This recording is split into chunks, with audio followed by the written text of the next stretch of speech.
here we are back in the command center. Now, I was looking through some of the stuff I had saved in files and then other things I had bookmarked, wondering what are we going to do for the very next video? How do we start this and get it rolling again?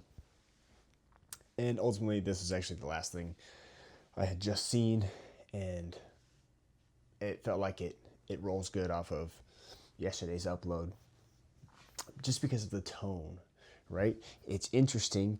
There's a lot of super inflammatory and intense discourse online that you are not seeing expressed in public. And if these things are happening, right, they're going to get nerfed and wiped off the web, presumably, because, I mean, I'm out and about every day, and obviously life as usual, gas expensive, groceries expensive, but nobody's in a riot. But the way people are speaking to each other online, you know, we all know that people will type out and message stuff that, you know, maybe they're a little more intense in their own head than they would say to somebody's face. But nonetheless, there's also that sort of aspect where people are using the internet for a space to say how they feel, you know, because it is damned in public. Either way, I digress. There's people on opposite ends of the political spectrum that are going super crazy off each other. And I just want to put this guy's perspective out here because I ran into it, and it just is sort of foreshadowing a extremely conflicting future. So he starts it. Maybe I don't know what I'm doing with this internet thing. He starts at roasting JD Vance. He's posting some guy's post roasting JD Vance. He's married to an Indian woman. That is probably not a very good look, honestly, if you were doing the whole Make America. Yeah, probably not it. Either way, it goes on, and to be clear, I have no idea. These same people, it looks like this guy is posting other people's stuff that he saw. So we've got Commie Gibberish saying this is the problem. The pendulum is going to swing back, and it's going to swing back hard. All of the people bellyaching, no, you can't advocate for dictatorship, don't seem to understand left-wing blue Jew dictatorship is literally 2 years away. True nationalism isn't ready yet. They're going to run Vance or Rubio. They're going to get absolutely bodied, and then the border is completely reopened and new draconian laws will come out every 2 weeks. This all happens unless things change radically, and frankly, it doesn't feel like there is enough time.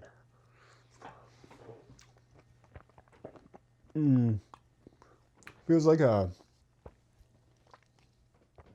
foreshadow of the second Trump term being such a catastrophic failure in the voter base eyes, obviously for, I feel like, really apparent reasons we need to talk about.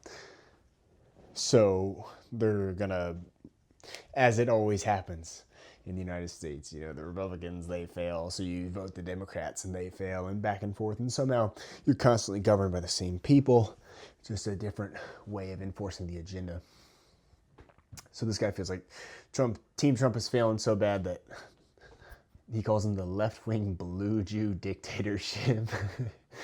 And 2 years away, it's getting pretty intense. But there's one more slide. This is why Trump is so dangerous. He soaked up all of the fucking oxygen for a nationalist movement and farted it out into infinite Jew wars. Border open. You just need to sign a paper and promise you're here to scab a white man's job. Orban wasn't much better, by the way. He shilled hard for Israel and international Jewish power. They even have ridiculous open-air Jew CPAC conferences in Hungary like they do in the US.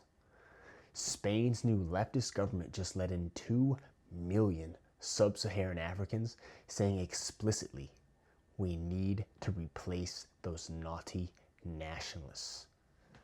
All subtlety is gone.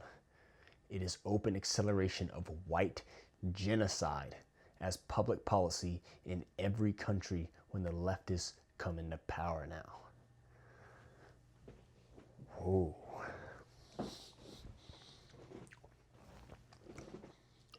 Turn up the volume with that second slide. And my goodness, I mean, you're really bringing in the matters at hand. And I saw some of the clips of all those immigrants going into Spain. Yeah. And it's a crazy sight, right? It's a crazy sight. You're talking like just literal hordes of men, by the way. No families. When you see this stuff, there's never families. There's never women. There's never children. It's literally just hordes of men. And I mean, like, running. If somebody who supports the cause could link it in the comments or whatever it is. But it's honestly a crazy, crazy sight. Yeah, it's just hordes of guys who are clearly not from Spain running in there. And he says, quote, we need to replace those naughty nationalists. Now, I'd imagine they're just talking about Spanish people who care about their country, right? Because this has been years ago now. I'm first hearing that a lot of Spanish people were done with the tourists, right? Because they were jacking up the price of homes because all these people were getting Airbnbs and selling it out to the tourists. And so I can't imagine that same population would be happy with all the immigration. So it's crazy. It's right. He's and not in a unbelievable way. It's mind-blowing how serious it is, right? It's open acceleration of white genocide as public policy in every country. So ultimately, everybody's sort of looking towards that climactic moment where the forces collide. So, because there's basically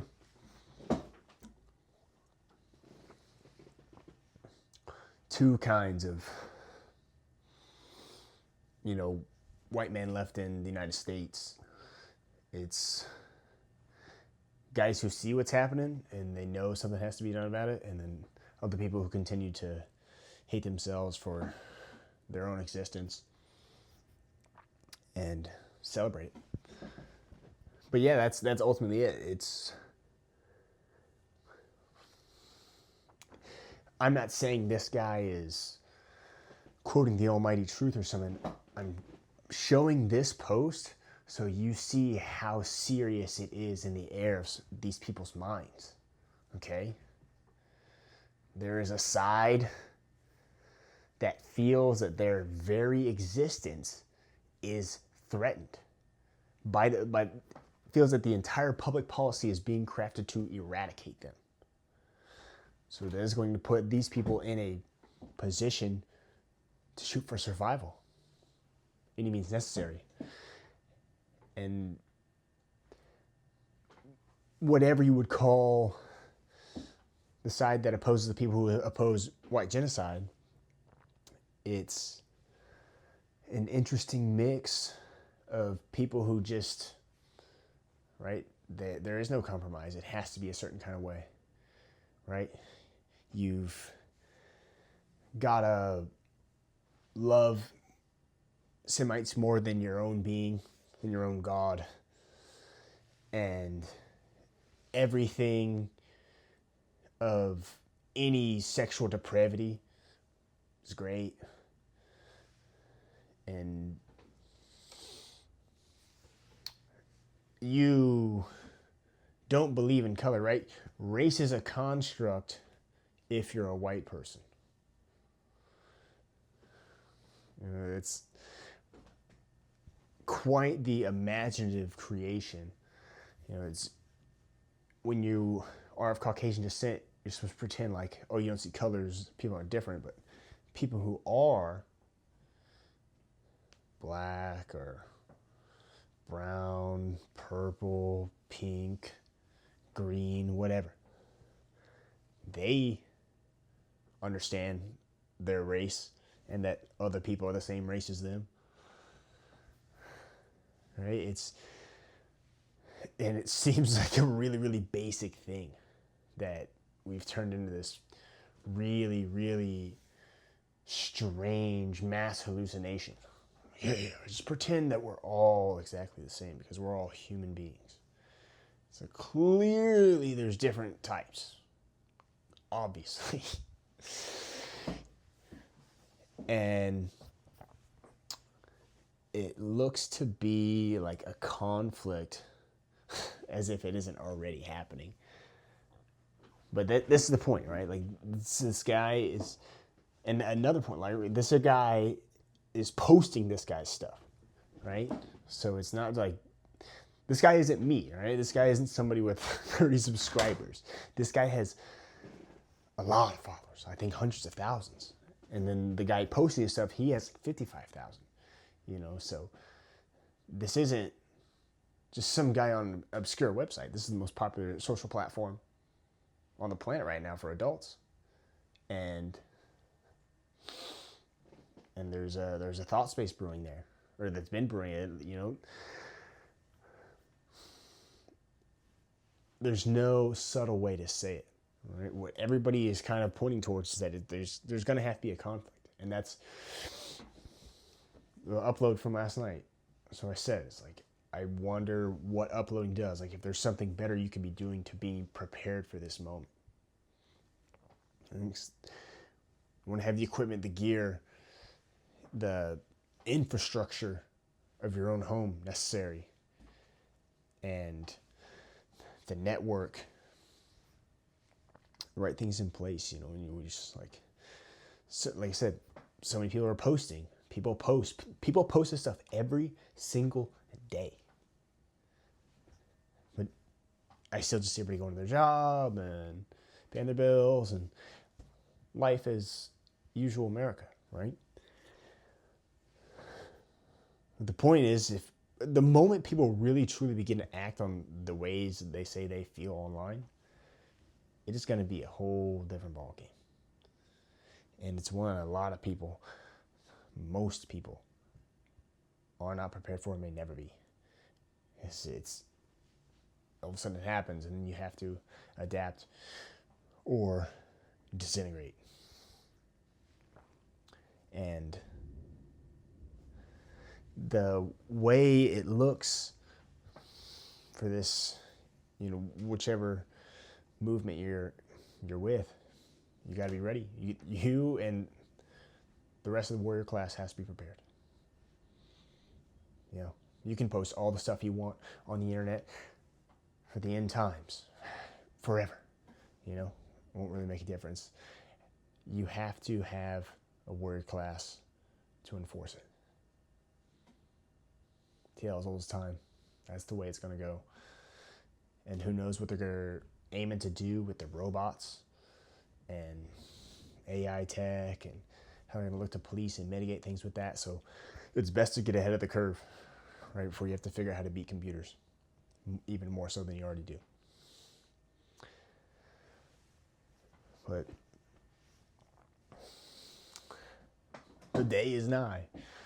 We'll see where it all goes. Again, people continue to live their lives while posting these things every day, and it's just as crazy no matter which side you're looking at, you know, but it's coming to a point. Like, a lot of people are walking around just hoping we're gonna like roll out of this into a soft foam pit and everything will be okay. We'll go on as usual. GDP will go up. But it's for real, all right? So it's intense. I don't want this video to be 800 years long. So I'll wrap it up and we'll keep uploading, man. Hopefully the next one will also be really interesting. All right. Catch you in the next one. Peace.